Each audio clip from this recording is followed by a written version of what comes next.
Senator Robin Padilla tila nalito kung sino ang nag-record ng banta umano ni BP Sara.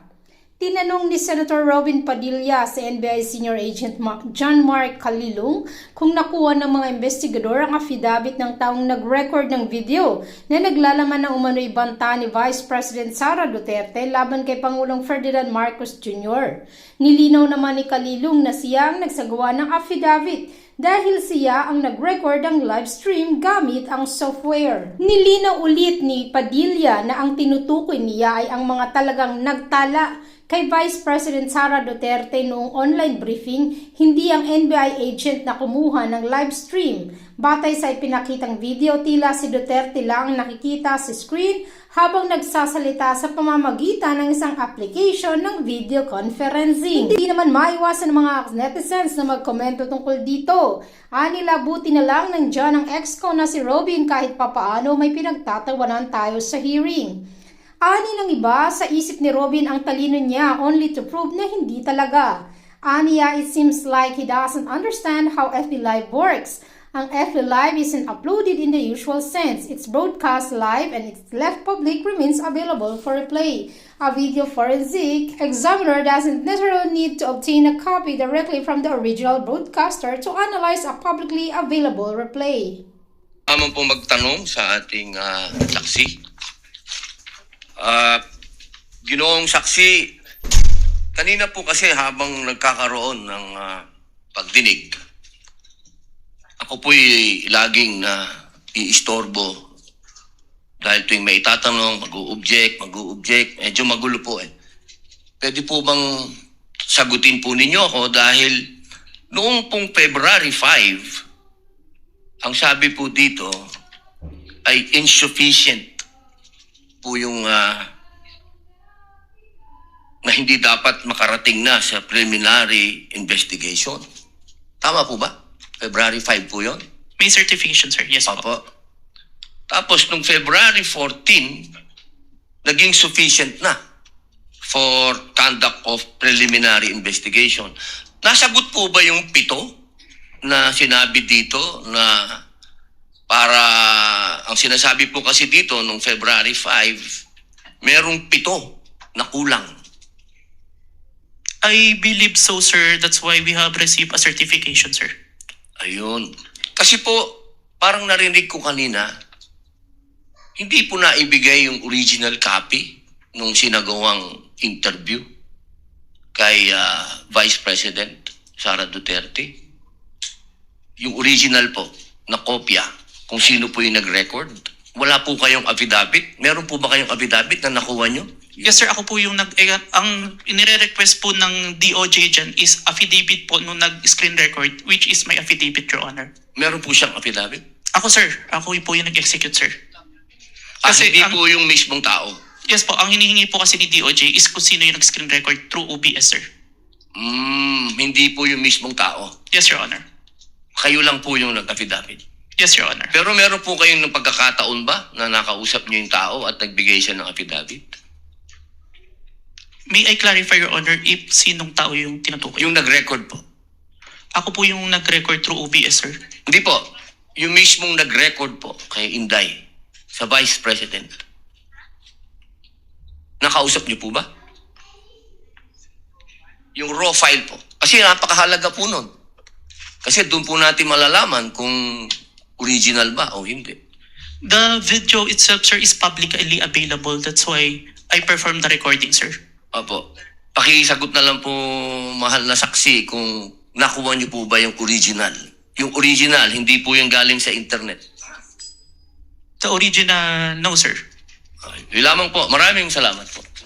DJ Chacha at iba pang mga netizens na patanong kung defense o senator judge ba si Alan Peter Cayetano. Nagbigay ng reaksyon si broadcast journalist DJ Chacha sa gitna ng nagpapatuloy na impeachment trial ni Vice President Sara Duterte.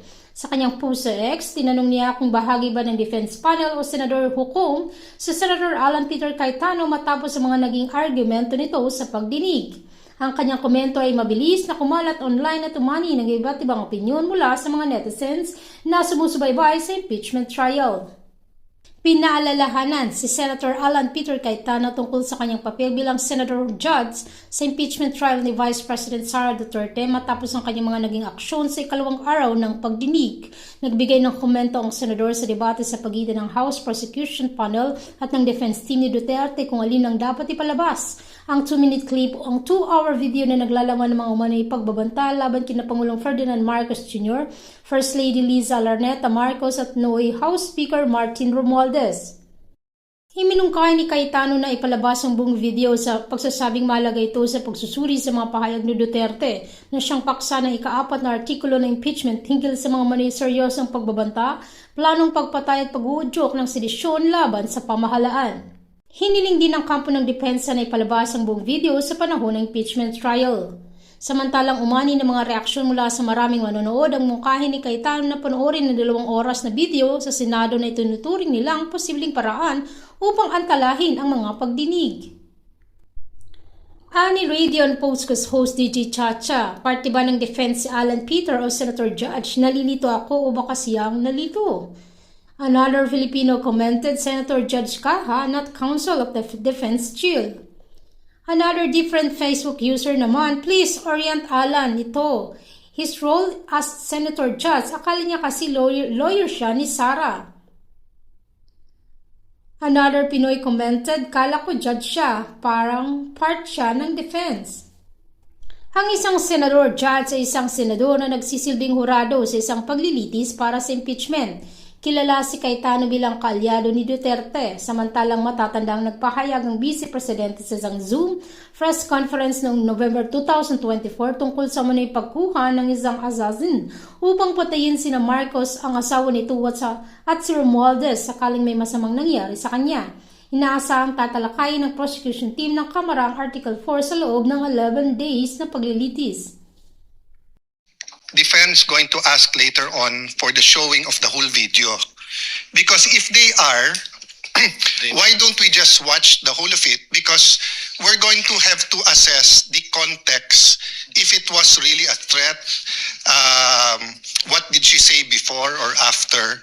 And I don't really want to go home today believing one thing based on a 2-minute clip and then come back next week to watch the 2-hour clip. I think most of us saw parts of the clip.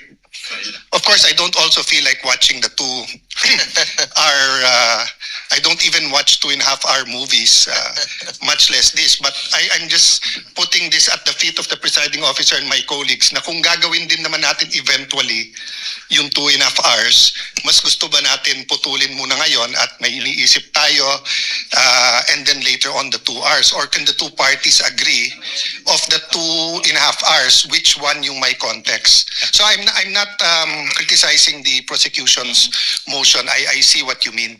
May I ask that one question to the defense if they're going to ask presiding officer? Precisely.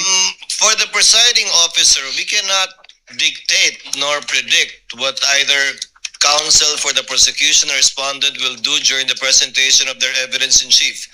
Even if they say yes to us now, Yes. actually they have every right to change their mind and Yes, I agree, Your Honor. not do so anymore.